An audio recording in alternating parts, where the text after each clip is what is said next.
크로노스 바이러스. 재미 및 픽션 소설 크로노스 담화편.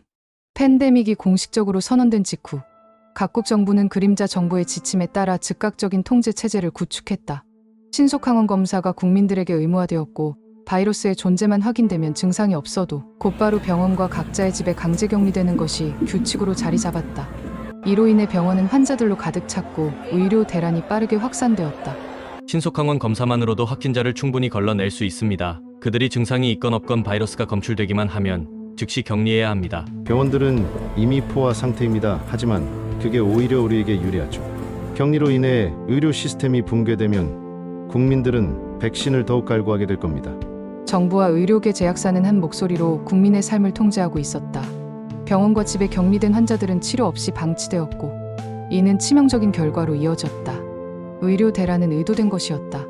혼란은 백신 접종을 강제하기 위한 수단이었다.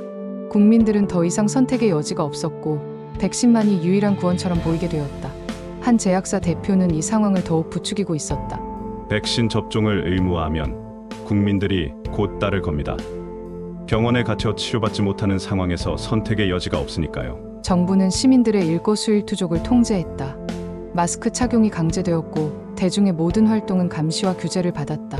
정치권은 이러한 혼란을 틈타 마스크와 방역업체의 공급을 독점했다. 잘 부탁합니다.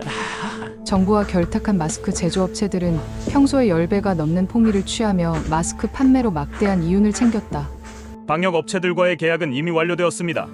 국민들이 필수품처럼 마스크와 방역 용품을 구매하고 있으니 이윤은 끝없이 늘어날 겁니다. 정치권은 이 상황을 경제적 기회로 삼았다. 그들은 백신과 방역 물품을 독점하며 혼란에 빠진 대중을 속여 돈을 벌어들였다. 국민의 생명과 안전은 단순한 통제 수단으로 전락했고 그들의 삶은 철저하게 관리되고 있었다. 모든 국민이 백신을 접종하도록 강제한 후 그들의 건강 상태는 이제 우리 손에 달렸습니다.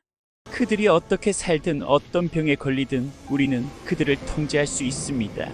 이 대화는 팬데믹이 선언된 후 각국 정부가 그림자 정부의 지시에 따라 국민의 삶을 통제하고 의료계와 제약사들이 어떻게 이 계획에 동참하는지를 보여준다. 정치권은 이를 통해 막대한 이익을 취하고 백신과 방역 시스템을 통한 완벽한 통제가 이루어졌다. 국가 위기 상황에서 신경과 전문의 김성주는 방송에 출연하여 크로노스 바이러스에 대한 경고를 이어갔다. 백신이 이미 출시된 상황이었지만 그는 국민들에게 바이러스의 치명성을 더욱 강조했다. 크로노스 바이러스는 지금까지 우리가 겪어본 바이러스 중 가장 치명적입니다. 감염되면 신경계와 심장에 심각한 손상을 줄 수 있으며 백신을 맞지 않으면 생명의 위협이 될 수 있습니다. 그의 말은 국민들에게 공포를 불러일으켰고 이미 접종이 시작된 백신에 대한 필요성을 더욱 강조했다. 가정의학과 전문의 박선영도 화면에 등장해 경고를 이어갔다. 백신은 이제 우리에게 가장 중요한 생명선입니다. 백신 접종을 받지 않으면 바이러스의 치명적 영향으로부터 안전할 수 없습니다. 이미 백신을 맞은 분들도 다시 한번 방역 수칙을 철저히 지켜야 합니다. 방송을 통해 정부에 협력하는 의사들은 백신의 필요성을 끊임없이 강조하고 있었다. 백신이 출시된 이후에도 사람들은 여전히 두려움 속에 있었고 방송은 그 두려움을 이용해 백신 접종을 강제하는 분위기를 만들어내고 있었다. 지금까지의 데이터는 명확합니다. 백신을 접종한 사람들의 생존율은 현저히 높습니다. 백신 접종은 크로노스 바이러스에 대한 유일한 방어책입니다. 국민들은 방송을 보며 백신 접종의 필수성을 절감했다. 이제 백신을 맞지 않은 사람들은 마치 사회적 책임을 다하지 않는 것처럼 인식되기 시작했다. 병원 로비는 백신을 맞으려는 사람들로 발 디딜 틈이 없었다. 긴 줄이 병원 밖까지 이어졌고 사람들은 백신이 자신들을 구해줄 마지막 희망이라고 믿고 있었다. 의사 박성우는 환자들의 수를 바라보며 흡족한 미소를 지었다. 오늘도 백신을 맞으려는 사람들이 끊이질 않는군. 하루에도 수백 명이 몰려들고 있어. 이 정도라면 수입도 어마어마하겠지. 그는 동료 의사들과 함께 백신 접종을 독려하며 공포를 확산시켰다. 백신이 없으면 죽을 수 있다는 메시지는 효과적으로 먹혀들고 있었다. 정부의 재난 문자와 캠페인 덕분에 사람들이 너도 나도 백신을 맞으려 하고 있어. 이 공포 마케팅이 이렇게 성공할 줄은 몰랐네. 우리는 그 덕분에 막대한 수입을 올리고 있지. 의사들은 사람들의 불안을 부추기며 백신 접종이 유일한 해답이라고 강조했다. 병원마다 문전성시를 이루었고 백신 접종을 기다리는 사람들은 끝없는 대기 시간을 감수해야 했다. 공포는 강력한 도구야. 사람들이 이렇게 백신을 갈망할 줄은 몰랐지만 우리에겐 좋은 기회지. 이대로라면 우리의 수입은 계속 늘어날 거야. 그는 백신을 맞으러 몰려든 사람들을 바라보며 만족스러운 미소를 지었다. 의사들은 공포 마케팅으로 엄청난 재정적 이득을 보고 있었고 사람들은 그들의 손에 자신들의 생명을 맡기고 있었다. 방역업체 사장 최영민은 하루 종일 울리는 전화에 정신이 없었다. 평소에는 소독 요청이 거의 없었지만 지금은 상황이 완전히 달라졌다. 크로노스 바이러스 공포가 퍼지면서 사람들은 집과 사무실 가게까지 철저하게 소독하려고 앞다투어 연락을 해왔다.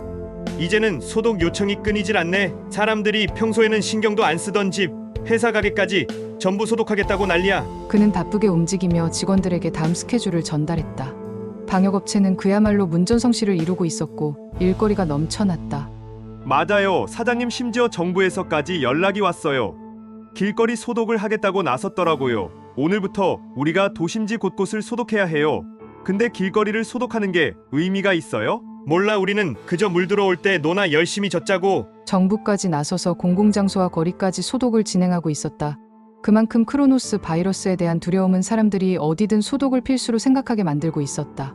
평소 같으면 이런 요청은 상상도 못했지. 하지만 지금은 그야말로 황금기야.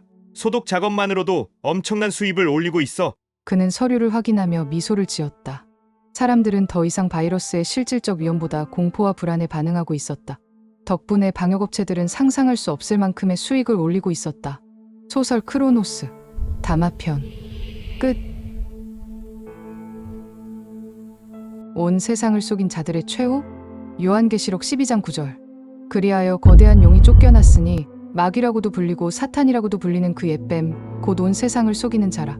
그가 땅으로 쫓겨났고 그의 천사들도 그와 함께 쫓겨났더라. 요한계시록 21장 8절. 그러나 두려워하는 자들과 믿지 않는 자들과 가증한 자들과 살인자들과 행음에 빠진 자들과 마법사들과 우상 숭배자들과 모든 거짓말쟁이들은 불과 유황으로 타오르는 호수 속에 자신들의 부분을 받으리라. 이것이 둘째 사망이라.